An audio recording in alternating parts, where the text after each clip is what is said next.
much time at home in years. Yeah. Because normally you're always, every month you're off here or there or somewhere. The only thing I'm disappointed about is I had to cancel a trip on Latitude in Indonesia again. I was going back to the Komodo and Raja Ampat area, so we couldn't go. And then I decided it wasn't probably safe for the crew to remain in Bali, so I brought the boat up to Singapore, thinking at least on weekends I can do short trips into Malaysia, Indonesia, etc.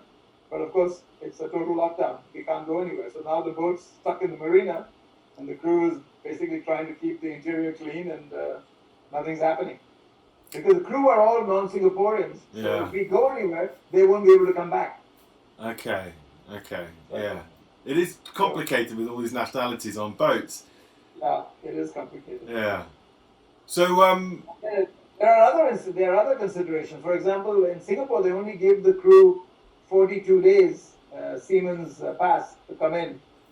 But this time they won't be able to leave after 42 days. So we're still wondering what's going to happen there. There's got to be some special dispensation. They can't kick them out. We're all kind of assuming that. Yeah. We have till mid-April to worry about it, and then we'll have to apply for an extension on special consideration. Yeah. So the boat was in around Komodo when you decided to put it back. I finished that last trip I did in the Forgotten Islands, the ones we talked about in Cortina. Yeah. Then after that, the boat went and waited in Bali. The funny thing is there's no infrastructure in Indonesia, no proper marina, no shore power, nothing. And I was going to keep my boat in Indonesia for the rest of this year. So I actually purchased a 200 kVA generator that is now sitting on the dock in Bali. And it was providing me with shore power while Latitude was there. Now the Latitude is gone, I'm actually renting it out to other super yachts and charging them for shore power. But they love it because there was no shore power available. So I'm now the only supplier of shore power to super yachts up to, I think, 72 meters we can handle. That's wild, isn't it? That it's taken Indonesia so long to any. There's not this. I mean, it could be one of the great cruising grounds of the world. It is one of the great cruising grounds of the world, but it's just not supported by infrastructure. Yeah, it's all about to change. So I'm actually working with some people in Indonesia on changing just that. Yeah. And I think I've convinced them that what they have is a national treasure in terms of cruising ground. They just need to put in the infrastructure. Yeah. So the steps have already been taken. For example, their airport in Komodo, the Labuan Bajo airport, which is really not very nice, it's now been taken over by Changi Airport, by Singapore Airport. Okay. It's going to be run by Singapore. And so they're going to really upgrade it, and it's going to become a proper international airport. Well, that is the launching point for Komodo, isn't it, Labuan Bajo? Exactly. Yeah. And the second step will be to do the same thing in Sorong. Sorong. And then you'll have Labuan Bajo and Sorong both properly connected. Well, and then there's going to be some resort development and stuff, but they're trying to do it in a very eco-friendly way, so it doesn't become like a Phuket, overbuilt and stuff. So fuel's a big issue, isn't it? I mean, where do you? Is Sorong? So part of this plan is also marinas with fuel and shore power. So hopefully in a few years it will become. I said to them, I said, if you build proper super yacht infrastructure, this will become probably one of the most popular cruising grounds on earth because it's much nicer than the Med. It's much nicer than the Caribbean. It's nicer than Thailand. It's really amongst the best I've ever seen. 18,000 islands, is that right? Yeah. And incredible diving, great reefs. They haven't spoiled the reefs yet like they've done in other places. Lots of stuff to see. It's really very beautiful. Yeah. You saw some of my pictures, so you remember. Yeah, of course. Yeah. So what are you going to do with all this time you've got to sort through the hundreds of thousands of photos? So are you going to be going books or a series of like coffee table books? One for the Arctic, one for the Indonesian archipelago, one for the South Pacific. It'd be nice to have just as many, not to publish or sell, but just to do maybe 50 copies of each and give it some the friends who are interested. Yeah, I'll take one. It's just fun to do, right? Yeah, absolutely. Why not? Yeah. And creates the whole history of Latitude's cruising history. Which is kind of nice. I mean, not many boats have a cruising history of Latitude. will end up having by the time I'm done. So. Well, that's I mean, it is. You own one of the most famous boats in the world purely because of what she's done. You know, she's a 45-meter boat. Probably the best known 45-meter boat on the planet. Because who else has done with a 45-meter boat what you've done with a 45-meter boat? Yeah. Well, that's thanks to you guys, because every time I do something, you feature it somewhere or the other. Otherwise, nobody would know about it. It's always a good story.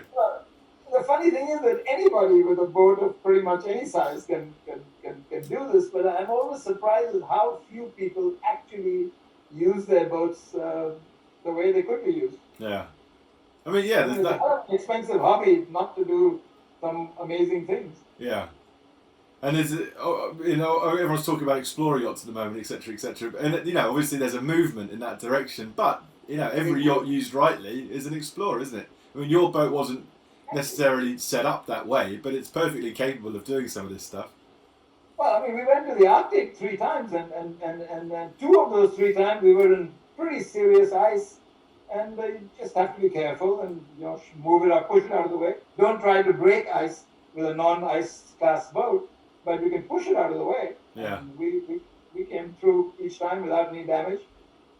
We just got one nasty hit, but that luckily was on the bulbous bow and not on the hull. Other than that, we never had an anxious moment.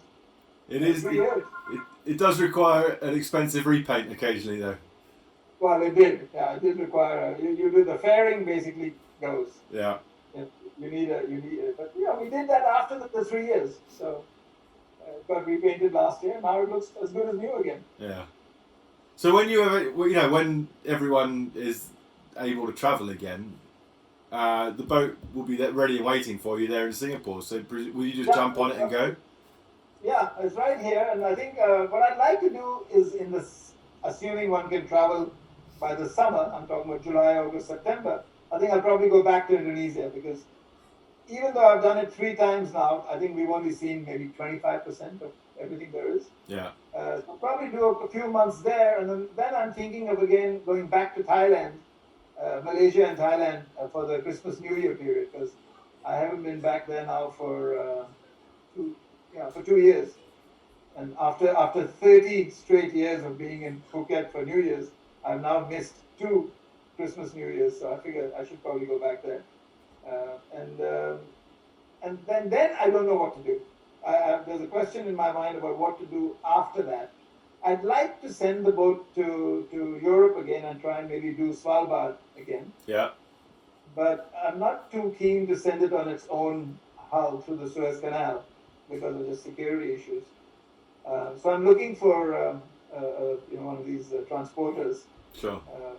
To find if I can find a starting point. Unfortunately, they always start in Australia, so I may use that as an excuse to send the boat to Australia and maybe do some cruising there, and then put her on one of these transport boats and send it to Mallorca or Palma or somewhere. You do a bit of New Zealand too. We've done New Zealand already. We did that last year. Yeah. We did New Zealand and the whole South Pacific. We did the what do you call it? Fiji, Solomon Islands, Vanuatu, and then came through Indonesia, up to Singapore, and then to Phuket. So South Pacific did quite well. There's not many places left to tick off, really. Yeah.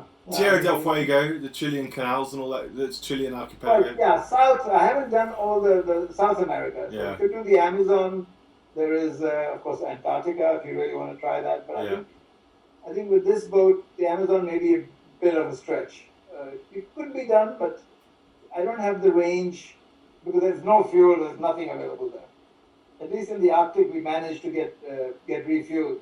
We had to pay for a barge to meet us in Cambridge Bay from Alaska. Yeah. But it wasn't that expensive because you're getting fuel offshore, you get duty-free prices. So the saving from the duty actually paid for the cost of the barge to come out. So it was like buying fuel in Alaska, even though I got it delivered in the Arctic. So it wasn't too bad. Yeah. But in the Antarctic, I don't think you can do any of that. No. I think, I'm not quite sure what the range requirements are down there, but... Yeah. But Chile, Patagonia, Amazon, Brazil could be an interesting option to do after all this. Yeah. That still feels like quite virgin territory down there. Yeah, yeah. Very So few boats go. I'm doing a little bit of homework. The captain's doing a bit of homework also on the possibilities of that and what would be the most fun things to do. Yeah. So Yeah. that's a possibility. So how's But, the boat? the Indonesian archipelago, Stuart, is so big that I would be very happy to go back there, Yeah. afterwards and keep going because the diving there is so amazing. You can just, you can actually just anchor in one place for 10 days and just dive every day, 2 or 3 dives a day, and you see different things every day. It's quite different, isn't it, the diving between... Because the two kind of poles of Indonesian cruising are basically Raja Ampat and Komodo. And the diving's quite different between the two, aren't they? Raja Ampat itself, the diving is not very good. That's really the beautiful Wayag, sort of archipelago, which is incredibly beautiful. Yeah. But not great diving. You have to go around that area a little bit south to Misul, etc., when the diving really gets good. Then when you get past that into the Banda Sea and stuff, then it's really world class.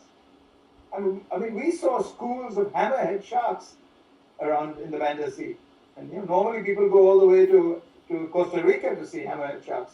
They go to the Galapagos or to Cocos Island, but you don't have to. You got them right here in Indonesia. Yeah. Amazing. I mean, it's a tough dive. You descend down to like 35 meters and then swim straight out into the deep blue. So you're in the middle of the deep blue with no concept of whether you're looking up, down, east, west, north. Completely lose all sense of perspective and just wait. And all of a sudden, these schools of hammerhead sharks come by. It's quite incredible. But for experience... You have to go with a guy. You have to go with a guy who has done it before. Yeah, you've got to know what you're doing for that kind of diving. Oh, yeah, really. Yeah. But we did it 3 times, and it was absolutely amazing. A lot of swimming, by the way. You have to you need to kick a lot to get out there. So the first time I didn't realize that, and I got pretty tired. The second time I took one of those motorized scooters, so I just pulled myself in over there. It's smart. It's diving smart. It's a little scooter-like thing. I found it in Selfridges in London. It was lying on the counter. And I just walked up to the guy and I said, how deep can this go? And he said, it can go up to 50 meters. I said, are you sure? And he said, yes. So I said, okay, ship 2 to my boat in Indonesia. So I shipped 2 to Latitude. And they turned out to be the handiest things we have on board. It's better than a sea bomb. And lighter too. It costs 800 pounds. Yeah, It's a great little toy. Good find. You can use it for free diving, you can do it for scuba diving, or you can just play with it on the water, for kids. Found in super yacht toy found in Selfridges. That's pretty good. Yeah, exactly. it's just like a little wing with 2 propellers. Yeah. And it really works. A lot of these things, when you try to use them, they're not very useful. But these are actually amazing. So tell us about the background behind you. Obviously, is Latitude and up. That's the Northwest Passage. That's the first trip we did in 2014. When we first, that's just entering Ilulissat. When we were near Ilulissat, we ran into the incredible icebergs, glaciers really. And that picture was taken. I went out in the tender and took the picture from the tender, looking at the boat. I thought it was just an amazing setting. I mean, most people only dream about seeing icebergs like that. But what's the sensation when you're cruising past these monstrous bergs? It's actually, I can't even describe to you the feeling. You really get a sense of how immaterial you are compared to the overall scheme of things with the universe. But these things are massive. And then we also learned that you always have to keep enough distance from them. You have to stay as far away from them as they are high, in the minimum. Because sometimes, without warning, they just roll over. Because the ice under the water is melting. So the balance is shifting all the time. And sometimes it changes to the point where the top becomes top heavy, so it rolls over. So enormous icebergs will just suddenly... The whole thing goes rolls over, and the side becomes the top, or the bottom becomes the top, etc. Wow. But if you're anywhere near it when it rolls over, you're done. Yeah. Even a super yacht. Yeah. So that we learned when we were up there. They said, because when I saw that thing, I said, let's go close and go right by. We take some amazing shots, and we had this ice pilot with us. He said, never do that, because he said you never know. If it suddenly rolls, you won't be able to get away in time. And So we did go up to the iceberg, but we went in the tender. Yeah. Because the tender you get out at 50 knots, right? So I did actually go up to the iceberg and kind of, we broke off a little piece to have with our whiskey. Very nice. Yeah. You know the iceberg ice, when you put it in the whiskey, it actually makes a sound, it crackles. It's quite nice to have whiskey with that ice. That's still on my bucket list, Anil. So and you've got to be careful of I've spoken to another Joe Camphor who went through on Rose Hearty, the sailing yacht, and his captain was telling me once that this floating ice can creep up on you, and before you know it, you've got to be really careful. You've got to watch it because it can solidify very, very quickly. So if that's happening, you've got to get out of there. We had that experience in Svalbard when we circumnavigated Svalbard. When we got to the top, I wanted to see how much further north we could go. So we actually left the archipelago and went straight up towards the North Pole, and we got to almost 82 degrees. And then there was a lot of surface ice, and there were little kind of pathways in between. And we waited for a while because we wanted to see if we could get off onto one of these ice floes and just have a snowball fight or something. And so we had to position 3 guys with high-powered rifles on the edges of the floe, because that's where the bears hunt, on these ice floes. And the rest of us got off and we were playing and having some fun. And then by the time we got back on the boat, it started to snow, and like a snowstorm started, and all the ice had moved and there was no way to get out.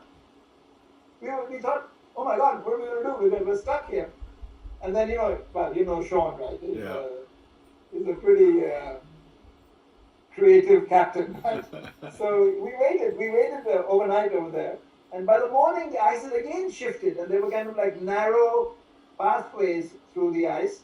They were too narrow for the boat to go through, but he basically used the bow of the boat to go into the parts where there was no ice and kind of shift the ice floes apart, and we kind of very slowly, obviously, made our way through and found open water. Yeah, you got to be. I mean, it's almost tick over speed, isn't it? I mean, you've really got to. We were going out. less than 1 knot per hour. Yeah. So we had the same problem in the Bellot Strait in the Northwest Passage. It took us 27 hours to do 22 miles, nautical miles. But that's because you don't have an icebreaker. So that's the only advantage of an icebreaker, is you get through a bit quicker. Actually, we've talked about that before, haven't we? And the other advantage of having a purpose-built explorer yacht is it extends the cruising potential of the boat, isn't it? So you could basically spend more time up in the high latitudes. Unquestionably, yeah. Absolutely. And I mean, it would clearly have been much nicer to have had an ice-class boat. And also, generally, you just feel safer. But we always had to be a little bit alert for what the ice was doing, because we knew that we couldn't withstand an impact. So you do have to be. There's a little sense of anxiety that you can't help, having. But at no point, I have to tell you, did I ever feel really like, oh my God, our lives are in danger. Never. We were very comfortable. We had a great trip. Everybody had a good time. The kids were with us. The wife was with us. It was great. And you were occasionally stalked by a polar bear or two. We had, well, because we chose to get off and go for walks, for hikes. I mean, that's not what I would recommend for everyone. I really wanted to do that. And a couple of times we had experiences with polar bears, and we had a very experienced guy with us from Jason Roberts' office. Jason runs called Polar X in Svalbard, and he's been working with David Attenborough for many years, helping him with Frozen Planet and those documentaries. And so he's very experienced. So this guy, he gave us one of his guys to come with us, and he was very experienced. And he had these, what they call a flashbang. It makes a loud noise and a big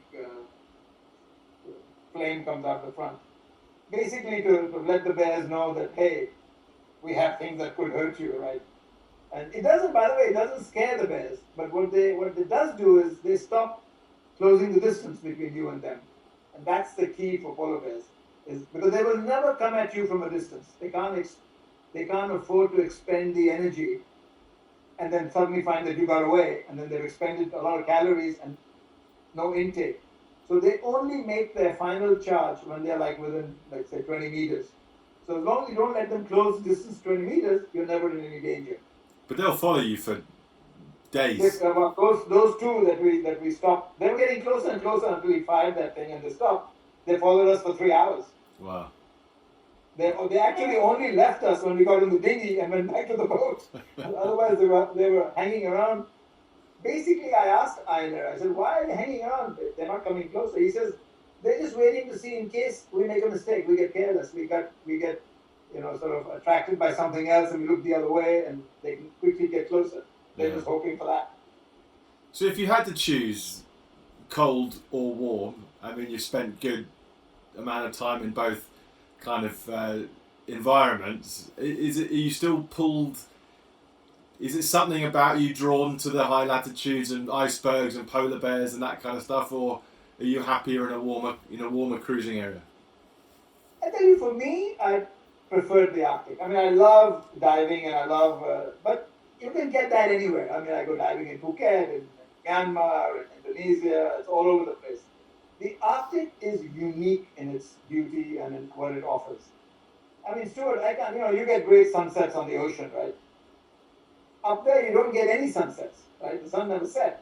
But you get colors in the sky that I cannot even describe to you. And when the sky gets that color, the whole ocean changes color. And you get these hues of pink and gray and blues on the ocean. I don't know if you saw, I have a couple of pictures of that, which are, I mean, it's a, and you also realize you're doing something totally unique. You're doing something that a very small percentage of the human population has ever done. So it's kind of a special feeling. Yeah, that's. And the polar bear angle for me is all encompassing. For me, I'm the biggest fan of polar bears that you'll ever find.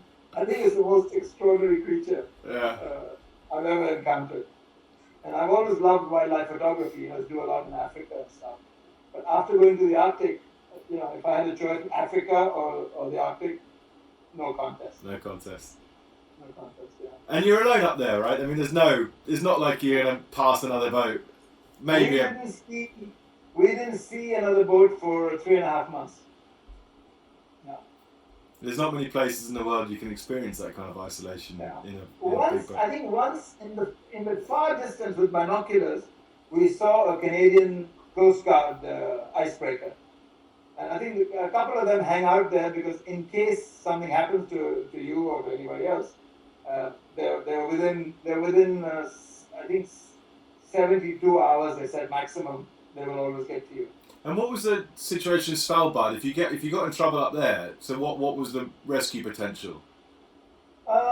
Actually, I don't know. I guess the Norwegians must have some, but we didn't see anybody up there. Because most people don't circumnavigate Svalbard. When they go to Svalbard, they just go up the west coast, and there's some very nice glaciers there. You go up there, and there's some very nice spots, and you come back. But we decided we wanted to go, around the whole archipelago, and I think Jason told us that we were probably the third boat in history to ever have done that when we did it. I don't know if anybody's done it after that. There's been a few boats, yeah. It's becoming more. Yeah, it's becoming more of a thing. I think his owners try and they just look for points of difference in their cruising, or they want to experience new things. And Svalbard is still, again, it's a rare adventure. Not many people have done it. Fantastic.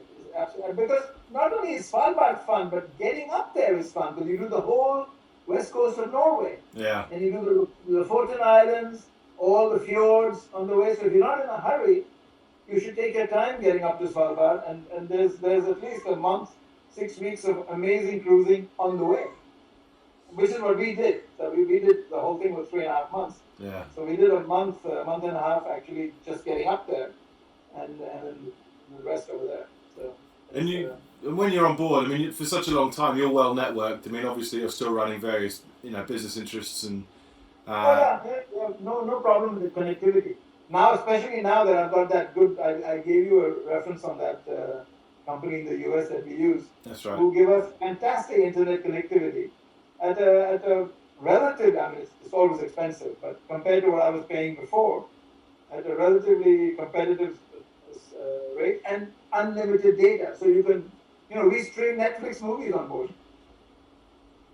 Yeah. It gives us enough speed to watch Netflix, and you still pay a fixed price every month. So otherwise you're always worried about people's kids coming and streaming on their iPads and all this, running up thousands of dollars of bills. Now the kids can come and do what they like. I don't care. Yeah. It's an unlimited plan. So it's a stress-free cruising. Stress-free streaming. Yes, it's streaming. Yeah. Always a pleasure. Thank you, Stuart. Speak soon. Ciao. See you, Ciao. buddy. Bye now. Bye.